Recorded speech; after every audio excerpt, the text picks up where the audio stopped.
Bonjour les amis, j'espère que vous allez bien. Je suis très heureuse de vous retrouver aujourd'hui pour ce partage autour des énergies de la prochaine nouvelle lune qui se formera dans le signe de la Vierge à 11 degrés du signe le 3 septembre prochain à 3h54 heure de Paris et 1h54 en temps universel. Alors ce temps de la Vierge, c'est un moment où tout doucement, on peut revenir à la réalité après le temps estival, le temps des vacances. Et c'est un signe concret, un signe de terre qui va nous inviter à remettre de l'ordre dans nos vies, à organiser nos vies. On va essayer de comprendre ensemble le message de ce signe principalement. Et vous allez voir aussi, on a une actualité astrologique qui est assez fournie, qui est assez intense, avec des événements qu'on va détailler ensemble. On a eu Mercure, la planète justement du signe de la Vierge, où se trouvent le Soleil et la Lune au moment de cette nouvelle lune.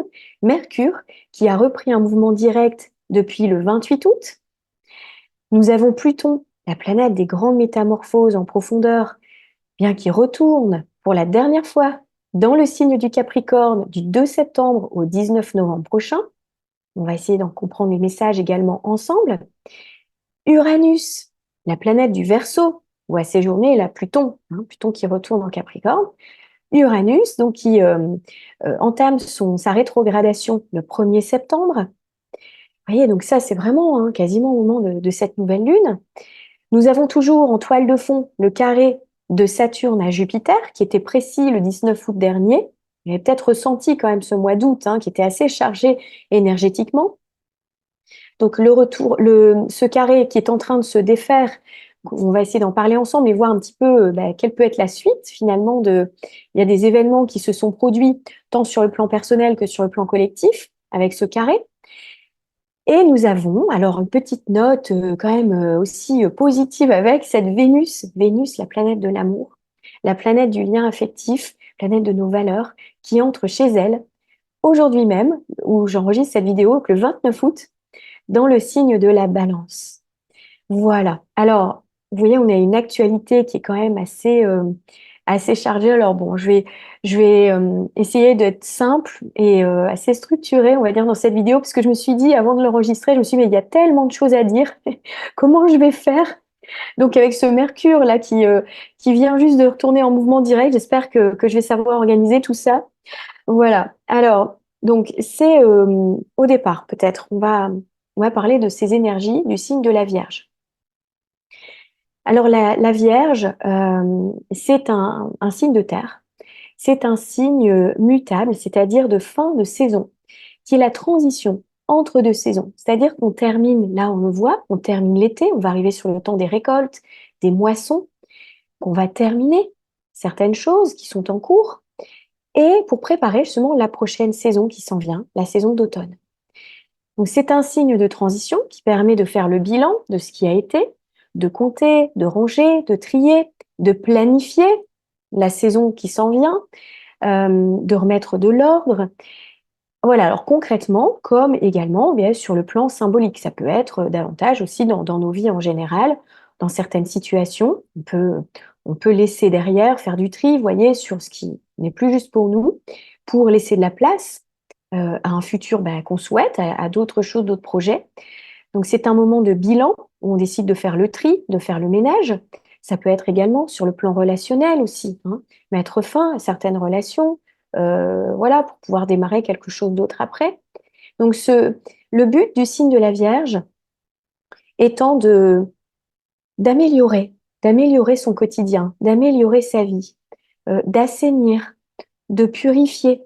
C'est vraiment son but. Alors, pour ça, on est invité également à faire focus sur notre santé, sur notre hygiène de vie. Ça aussi, c'est un des sujets favoris du signe de la Vierge, qui se préoccupe beaucoup de sa santé. Alors, avec souvent des alternatives, on va dire, naturelles pour s'occuper de soi, pour son bien-être, en prenant soin de soi il y a des thérapies douces, par les plantes, par les huiles essentielles, par voilà, la respiration, une alimentation saine. Vous voyez, c'est ça en fait. Donc peut-être qu'on aura envie ici de trouver un rituel, une discipline, on va dire un petit rituel quotidien qu'on va pouvoir, avec régularité et une forme de discipline, mettre en place dans sa vie pour trouver un mieux-être. Donc c'est un moment idéal pour quitter certaines habitudes nocives, faire le tri, comme on disait, pour mettre en place justement bien une nouvelle habitude de vie. C'est un moment idéal pour ça. Peut-être il y a des personnes qui auront envie d'entamer un jeûne, pourquoi pas, ou un jeûne intermittent, ou un nouveau sport. En fait, dans le signe de la Vierge, on est dans le corps. Et le but, c'est d'assainir son corps. Voilà, donc il y a plein de méthodes pour ça. Peut-être qu'il y a des choses qui peuvent vous parler davantage.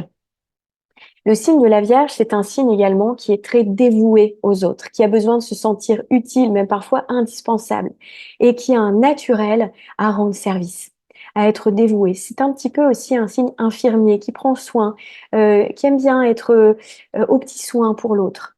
Alors, voir comment peut-être il sera temps de prendre soin déjà de soi, hein, de sa santé, comme on vient de l'évoquer, mais aussi peut-être de prendre soin des autres ou de la santé des autres. Ça peut être prendre soin de la santé de ses enfants, prendre des rendez-vous médicaux, je sais pas, chez le dentiste ou autre. C'est un bon moment pour faire ça. Alors, ce signe, c'est aussi parfois, il est en quête de perfection et il est très exigeant. Il a le sens du détail, de la minutie, hein. Et parfois, c'est exacerbé. C'est-à-dire que ça peut être un petit peu le mieux et l'ennemi du bien. Donc on a envie, on a tellement envie d'être parfait, de tout bien faire que finalement, on fait rien. Ou on lâche prise, on se dit non mais c'est bon, je vais pas y arriver, j'abandonne.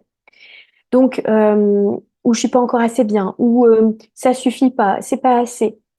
Donc, je dirais que là, peut-être attention au travers de ce signe, qui serait justement d'être dans un surcontrôle, de vouloir tout contrôler, tout réussir, tout maîtriser, dans un souci de perfection, mais d'ultra-perfection, qui finalement amène à quelque chose de bloquant et qui inhibe, qui bloque parce qu'on vise trop haut, on met la barre parfois un petit peu trop haut.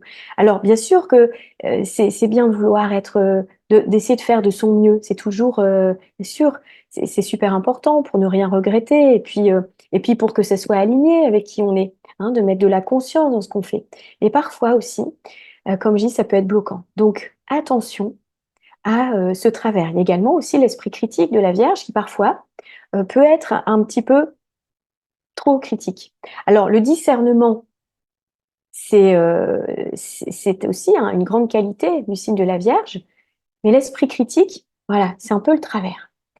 Donc voilà, on a vu que ben, le maître du coup de cette lunaison, c'est Mercure. Mercure qui est reparti en mouvement direct le 28 août. Alors, il est encore dans sa boucle de rétrogradation jusqu'au 12 septembre. C'est-à-dire que à partir du moment où Mercure reprend son mouvement direct, après donc sa phase rétrograde qui a duré à peu près 3 semaines au mois d'août, là, c'est, euh, c'est- tout n'est pas encore terminé. C'est-à-dire que le message qui a été délivré par ce Mercure rétrograde qui nous a invités à être en introspection, à réfléchir, à être à l'intérieur de soi davantage, à explorer peut-être de nouvelles idées, être dans nos terres intérieures, eh bien, termine sa boucle de rétrogradation le 12 septembre. Alors, il entrera de nouveau, là il est en Lion, encore dans le signe du Lion, il entrera dans le signe de la Vierge le 8 septembre prochain et jusqu'au 12 septembre où il terminera définitivement sa boucle de rétrogradation. Donc, à partir du moment où Mercure repart en direct, bien sûr que ce qui était un peu bloqué, les réponses qu'on pouvait attendre, les dossiers en suspens, les retards qu'il y avait dans certaines conversations, les silences, tout ça, ça va pouvoir peut-être reprendre euh, à ce moment-là, au moment du retour en direct de Mercure. Et surtout aussi potentiellement après le 12 septembre. Voilà, les réponses arrivent, les projets peuvent de nouveau avancer, les conversations reprennent. Donc peut-être que ça peut aussi vous aider dans, voilà, dans la compréhension de ce qui a pu bloquer hein, au mois d'août et qu'aujourd'hui, ça peut de nouveau reprendre un mouvement plus fluide. Donc ça fait du bien quand même. Alors, la nouvelle lune, Soleil-Lune en Vierge, s'oppose à la planète Saturne. Saturne qui se trouve dans le signe des Poissons. Donc c'est un aspect qui est tendu, c'est un aspect qui peut amener euh, une prise de responsabilité. C'est-à-dire que Saturne, c'est le maître du temps. C'est celui qui nous invite à construire, mais de manière solide, stable, à prendre des responsabilités, à cadrer, à faire autorité. Alors parfois aussi, à poser des limites, à, comment dirais-je, à faire, donc comme je disais, autorité. Donc c'est une planète là qui, quand elle est opposée au luminaire, amène parfois des difficultés, des retards. Il nous demande de recadrer nos vies, de restructurer nos vies et de mettre en place une discipline. Donc c'est vrai que peut-être ça sera le moment, hein, de recadrer sa vie, son quotidien, comme on disait. Alors Saturne, c'est aussi les peurs, les doutes, les limites, les conflits avec l'autorité quand c'est en aspect difficile, en aspect tendu, vous voyez, d'opposition. Il peut y avoir comme une lourdeur, comme des freins, on peut se sentir limité, bloqué, hein. On peut manquer de confiance en soi, manquer d'estime de soi, se sentir parfois en insécurité. Les émotions, elles sont parfois plus difficiles à exprimer avec ce Saturne. Donc, le but étant de ne pas se réfugier trop dans sa coquille non plus, parce que ça peut être un petit peu enfermant, on peut être un peu dans sa solitude ici avec Saturne. Alors, donc l'idée, c'est peut-être d'accepter un temps de restructuration. Voyez, de se dire, tiens, je dois vraiment là recadrer ma vie et m'ancrer. Surtout, trouver un ancrage. Parce que dans les énergies ambiantes, qui sont un petit peu chaotiques, on va dire, on voit, hein, on a le reflet là dans ce qui se passe dans le collectif, avec les répressions ambiantes. Vous voyez, sur le plan de l'inconscient collectif, le signe des poissons, où se trouve Saturne, on est tous reliés à cet inconscient collectif et peut-être que ça peut jouer, ça peut influer, vous voyez, sur notre mental, sur notre, sur notre joie de vivre, sur notre optimisme qui pourrait être plus naturel, qui là peut être un petit peu freiné, limité, on peut se sentir un peu plus mélancolique ou pessimiste parfois. Donc, ce que je veux dire, c'est surtout de ne pas se laisser happer par ces peurs, par ces doutes, par cette instabilité ambiante, par cette déconstruction, hein, dans nos vies, parfois personnelles, ou même sur le plan collectif, et surtout de mettre une discipline quotidienne, comme je le disais, hein, avec ce signe de la Vierge, pour être dans le corps, vraiment pour trouver un ancrage, un enracinement, voyez, qui fait que comme le roseau, en fait, voilà, on ne casse pas, on plie, comment dirais-je, on est souple, voyez, mais on ne casse pas. Voilà, on s'adapte. Le signe de la Vierge, qui est un signe mutable, les signes mutables sont des signes d'adaptation. Donc, on nous demande peut-être ici de nous adapter à la situation.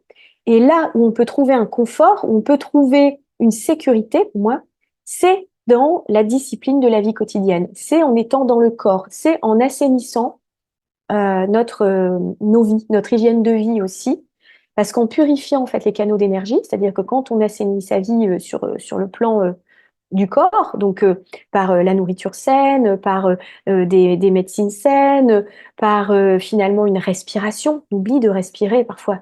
Et de travailler sa respiration, c'est aussi quelque chose qui nous permet énormément de guérir, de nous purifier. Donc, je crois que c'est vraiment un chemin. En tout cas, c'est comme ça que je le comprends ici, dans cette lecture de thème, où on va pouvoir trouver un ancrage, une sécurité et un bien-être dans tout ce qui se passe tout autour de nous.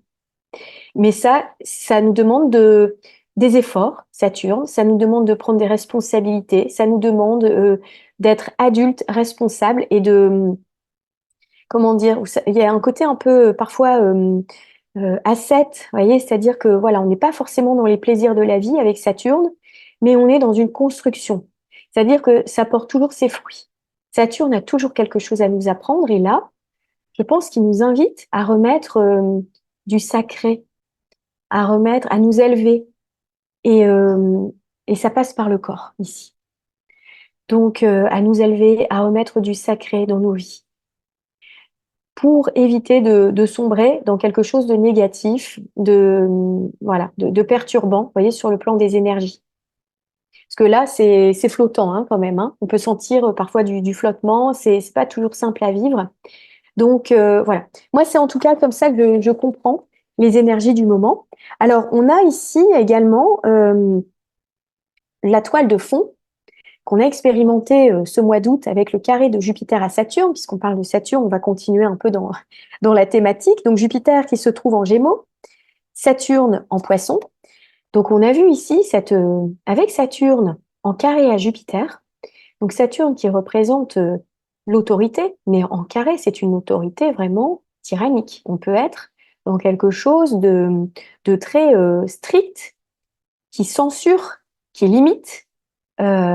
Et surtout ici, on voit bien avec ce Jupiter qui se trouve dans le signe des Gémeaux, le signe de l'expression, de la communication et du droit à l'expression, hein. Avec les lois, avec Jupiter, on est dans les lois.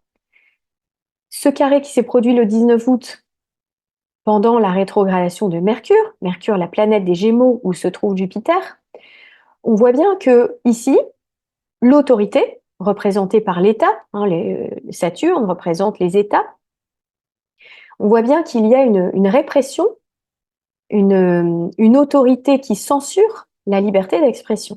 On voit bien que le peuple s'est exprimé dans les urnes, mais en fait, le vote n'est même pas écouté. Donc on voit bien ici que ce Saturne essaye de censurer. Alors là, on est quand même sur le plan mondial, hein, et c'est vrai qu'on voit bien que partout dans le monde, cette liberté d'expression cherche à être censurée à tout prix. Voilà, donc ce carré de Saturne à Jupiter, alors je l'ai évoqué dans ma dernière vidéo de manière plus longue, donc je ne vais pas forcément revenir dessus de manière très longue, mais c'est pour dire que c'est une première étape. Ce carré va se former donc 3 fois en tout. Ici, c'était le premier carré de Saturne-Jupiter. Il va se reformer le 24 décembre prochain et au mois de juin 2025. Donc, c'est la première étape. On voit bien déjà ce que ça a pu donner. Donc, ce cycle Saturne-Jupiter a pris naissance dans le signe du Verseau au mois de décembre 2020. C'est-à-dire que cette conjonction en Verseau est bien ici dans le signe qui nous parle de la liberté, de l'indépendance. Donc, c'est un cycle de 20 ans, Saturne-Jupiter. Donc, on voit bien que déjà 4-5 ans après, à la première étape de ce carré croissant ici, on voit qu'on est dans quelque chose, dans une crise. On traverse actuellement également en France une crise de régime politique. Alors, on va bien voir là où ça va nous mener au mois de décembre et au mois de juin prochain, sachant que l'apogée, on va dire la récolte, la floraison de ce cycle aura lieu au moment de l'opposition de Jupiter à Saturne en 2030. Donc ici, on est entre le premier carré croissant et l'opposition dans les 5 ans qui viennent. Jusqu'à 2030, ça veut dire que c'est une période d'action. C'est une période où les énergies vont monter en puissance dans ce rapport entre Jupiter et Saturne. Les énergies ne vont faire que monter en puissance jusqu'à leur opposition. Et, alors on le verra ensemble plus tard, mais en 2025 et 2026, beaucoup de planètes changent de signe, donc on l'abordera plus tard, sinon ça va faire une vidéo trop longue, mais on voit bien qu'il y a des changements considérables d'énergie qui arrivent sur 2025 et 2026. Avec ce Saturne également donc en Poisson, Saturne représente les systèmes, les structures, c'est la planète du Capricorne, où retourne Pluton du 2 septembre au 19 novembre. Donc on voit bien qu'ici, il y a une dissolution des anciens systèmes, d'un régime, mais pourquoi pas, hein, parce que là on est vraiment sur le plan profond, structurel profond. Et on voit bien que tout ça, c'est en train de se dissoudre avec l'eau des poissons. Et nous avons également, on en reparlera à ce moment-là, les nœuds lunaires qui vont changer de signe, le nœud nord, donc la direction évolutive, sur le plan collectif, donc ça va être vraiment la direction évolutive collective qui va changer d'axe à partir de janvier 2025. Le nœud nord entrera en Poisson. Il va rejoindre Neptune, il va rejoindre Saturne.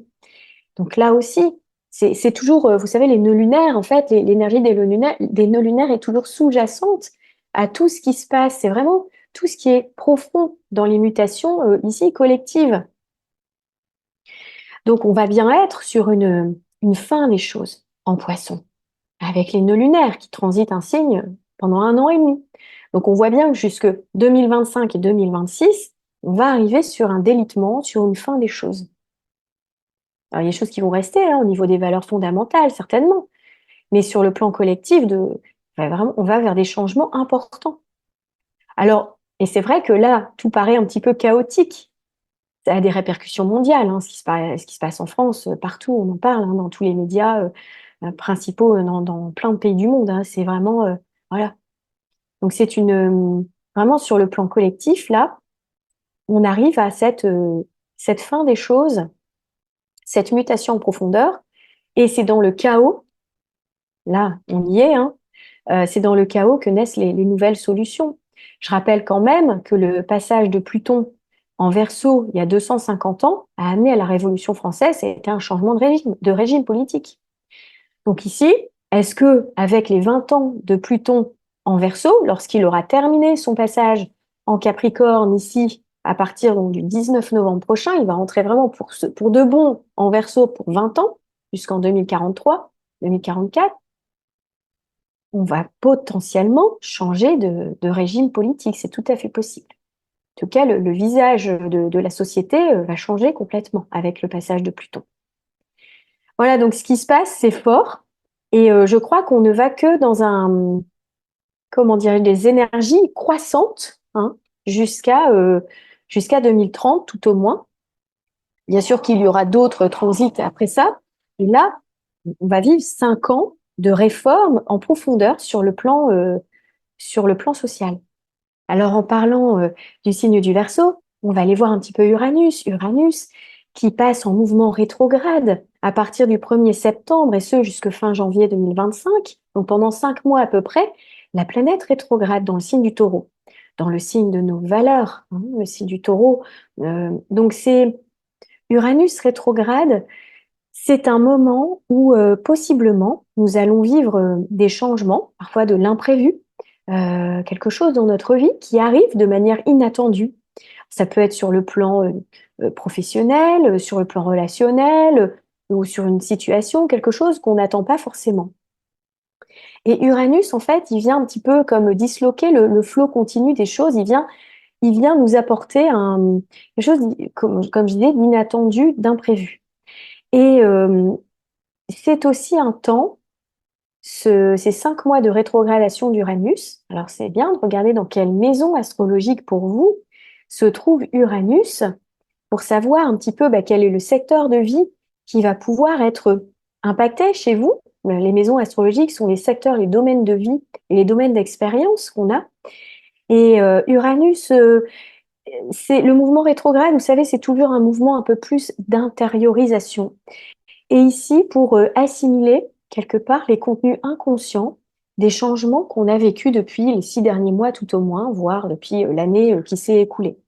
Donc il y a comme un mécanisme intérieur qui va nous permettre, par les changements qui vont advenir également, de nous faire prendre conscience de l'évolution intérieure qui a eu lieu.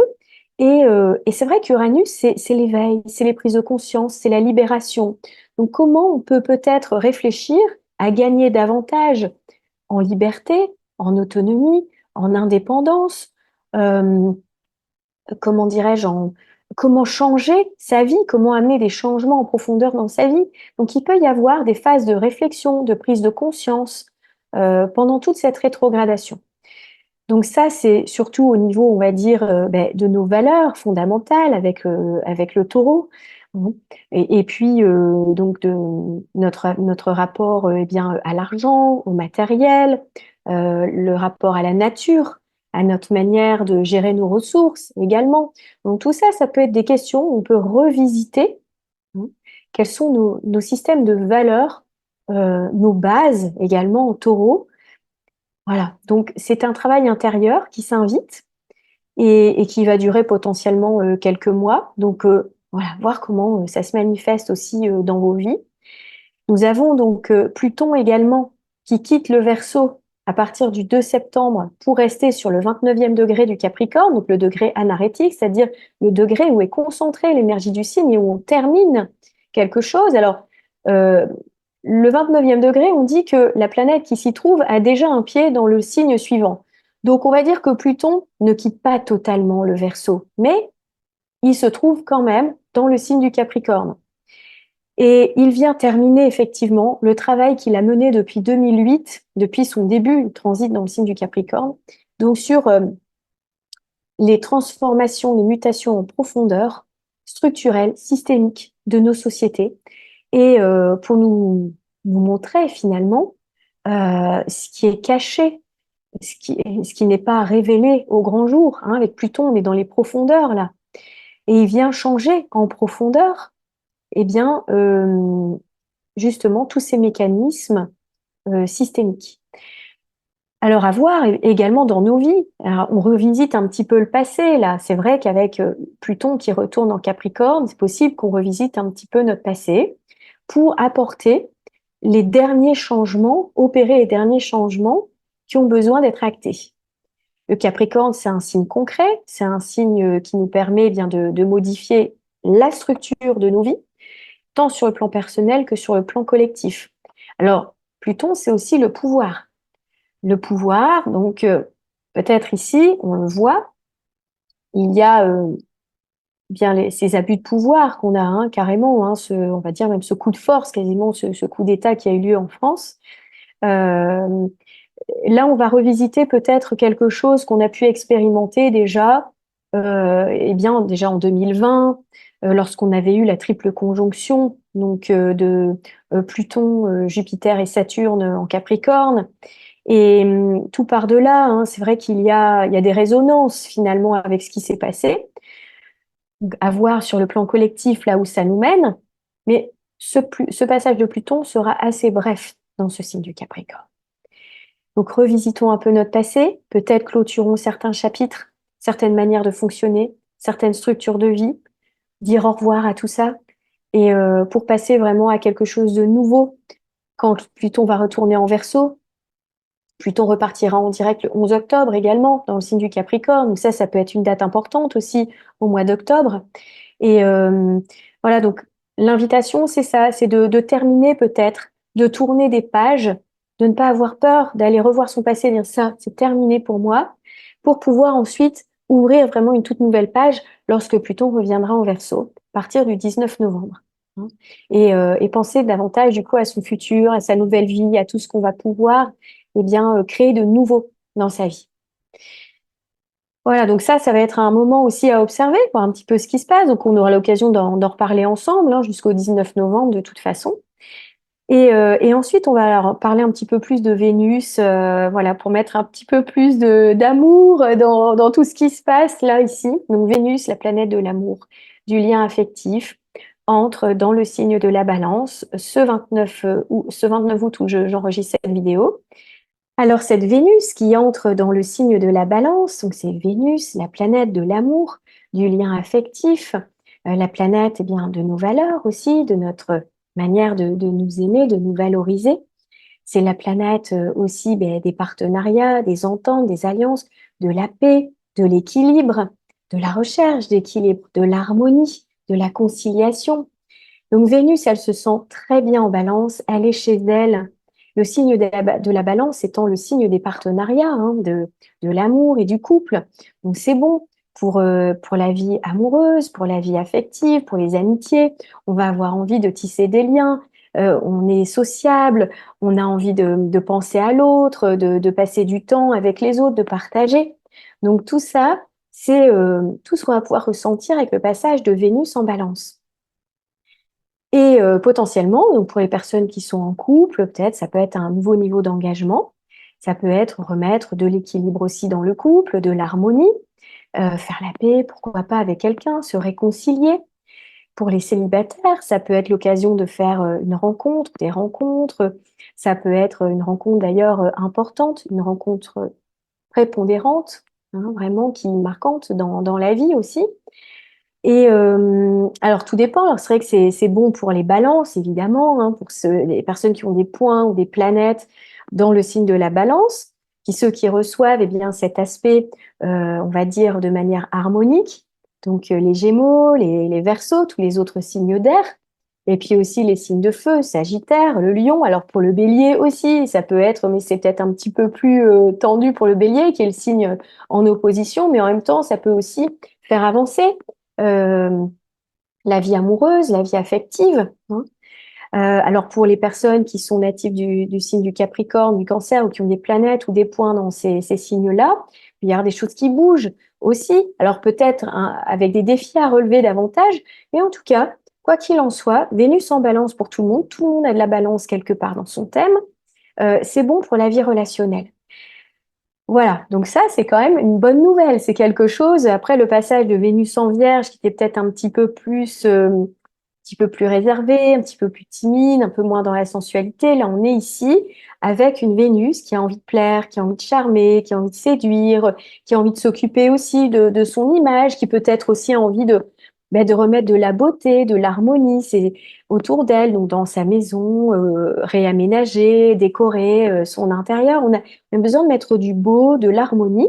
Alors pour certains, ça peut être aussi un passage intéressant pour la dimension artistique, parce que Vénus en balance, c'est une artiste, c'est une esthète, et elle a besoin de mettre de la beauté autour d'elle. Donc peut-être aussi c'est bon pour les artistes, c'est un bon moment. On peut être inspiré, on peut avoir, voilà, développer un talent, pourquoi pas, ou se remettre à une activité artistique à ce moment-là.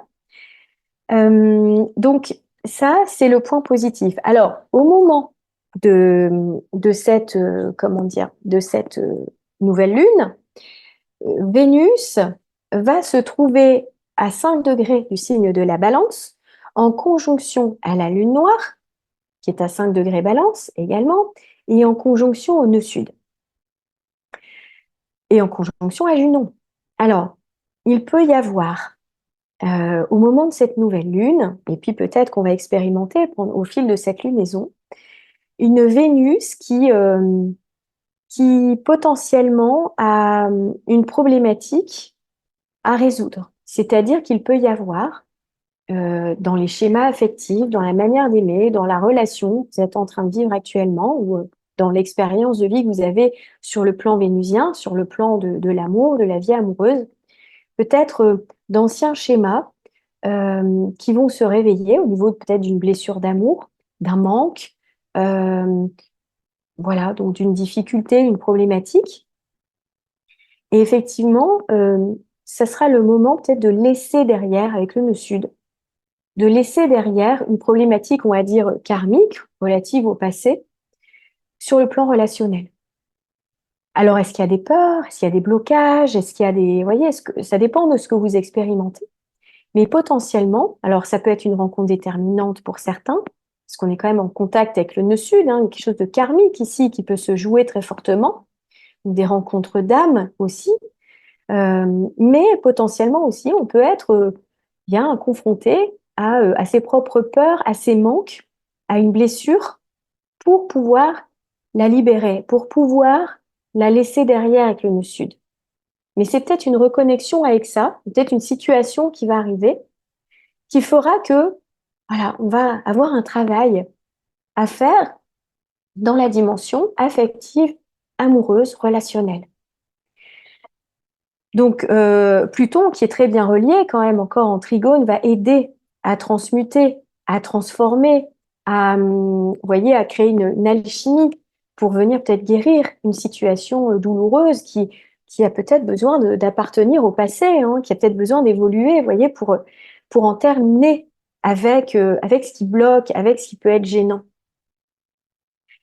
Voilà, donc, mais bon, après, le positif aussi, c'est que Vénus va former un très beau trigone à la planète Jupiter qui se trouve dans le signe des Gémeaux, précisément le 15 septembre, donc quelques jours avant, quelques jours après. C'est un passage aussi qui est harmonique, qui est harmonieux pour les relations et qui permet peut-être de faire justement des rencontres, d'ouvrir son réseau relationnel ou d'améliorer les relations existantes. Tout dépend de ce qui existe, de ce qui est là dans vos vies également. Mais voilà, en tout cas, c'est vraiment la note très positive, harmonieuse, pour remettre de l'harmonie dans sa vie, pour remettre de l'équilibre. Parce que c'est ça aussi, Vénus en balance, c'est de remettre de l'équilibre dans sa vie. Vénus en balance est très éprise d'harmonie. Donc de remettre, d'équilibrer, vous voyez, les plateaux de la balance, ça va être très important. Et c'est un moment idéal pour le faire. Sur le plan collectif, c'est aussi un grand moment, le moment idéal pour négocier, Hein. Vénus en balance, c'est une fine négociatrice, une médiatrice également. Est-ce qu'il va y avoir une médiation? Est-ce qu'il va y avoir des accords qui vont pouvoir être trouvés?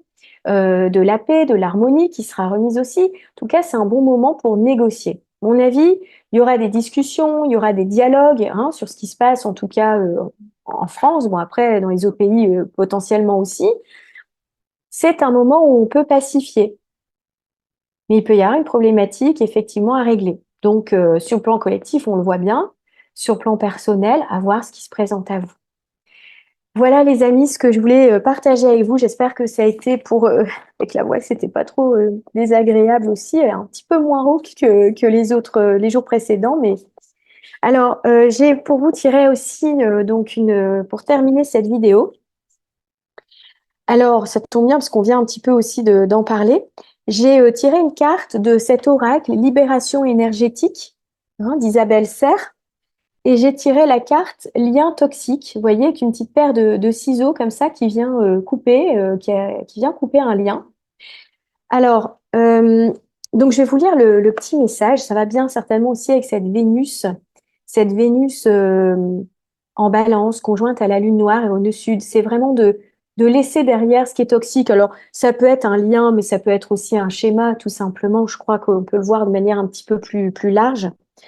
Alors, il y a des liens toxiques qui t'empêchent d'avancer comme tu le souhaites. Cela peut être des liens avec des personnes de ton passé ou qui sont encore présentes dans ta vie. Ces liens peuvent alimenter des énergies négatives en toi, comme la colère, la rancœur, la tristesse, etc. Et surtout, ces liens t'empêchent d'être toi-même, ce qui te déconnecte des capacités spirituelles et de tes ressentis. Tu dois travailler sur ces liens toxiques par la méditation, l'exercice des bonhommes allumettes de Jacques Martel, par exemple, ou par un soin énergétique. Ces liens toxiques créent chez toi une très grande dispersion de tes énergies et surtout, cela te relie à une zone de confort passé qui ne te correspond plus. Cela donne une phase de stagnation et de retard autour de toi et joue aussi sur ton estime de toi-même et sur ton amour-propre. Libère-toi de ces liens qui alimentent une image négative de toi-même. Tu vas ainsi créer un nouvel espace pour des rencontres bénéfiques et positives pour toi. Donc, vous voyez, ce travail-là qui s'opère, c'est pour faire place à quelque chose de beaucoup plus positif et bénéfique. Et j'ai aussi donc une pierre. Alors, j'ai la tourmaline noire. Voilà, donc est-ce que j'en ai une? Je l'ai pas ressortie, mais donc c'est la tourmaline noire. C'est une pierre qui est donc le plus puissant des boucliers. La tourmaline noire donc purifie et transforme toutes les énergies néfastes autour de vous et dans votre quotidien pour que vous vous sentiez plus ancré, protégé et en sécurité. Elle bannit la peur, la colère et le rejet. Vous pouvez ainsi vous concentrer sur le positif. C'est un guérisseur puissant. Avec elle, vous n'aurez plus besoin de compenser le vide à l'intérieur de vous. Par des achats compulsifs, par de la nourriture ou des addictions, vous serez en mesure de calmer votre esprit et de distinguer ce qui est vraiment important. Elle est indispensable et sera à vos côtés chaque fois que vous en ressentez le besoin. Donc la symbolique de l'oracle, c'est vous n'avez pas à porter les problèmes de votre entourage. Protégez-vous. Donc c'est une pierre de protection également. Les mots-clés, c'est protection, ancrage et régénération. Donc c'est une très bonne pierre également pour l'ancrage. Vous vous souvenez dont on a parlé en début de vidéo aussi. Et elle équilibre les signes notamment de la balance, donc Vénus en balance, les Gémeaux, Cancer, Capricorne et Poissons. Bon, les autres signes aussi, hein, je pense que tout le monde y a droit en fait, hein, c'est principalement... Voilà les amis, ce que j'avais envie de partager avec vous pour cette vidéo. Je vous remercie toujours infiniment pour vos messages, pour vos partages. Et ça me fait toujours très plaisir de vous lire. Et puis, voilà, de pouvoir partager tous ces moments avec vous. Donc, je vous retrouve avec grand plaisir au moment de la prochaine pleine lune, qui sera une éclipse. Donc, nous terminons ici, hein, eh bien, les énergies liées à la précédente éclipse, donc qui était au printemps. Et nous arrivons sur deux prochaines énergies, deux prochaines mises à jour, le 18 septembre et le 2 octobre prochain. Donc, on aura l'occasion d'en parler. D'ici là, Prenez soin de vous avec cette nouvelle lune dans le signe de la Vierge. Je vous souhaite le meilleur. Je vous envoie plein d'amour, plein de lumière et je vous dis à très bientôt.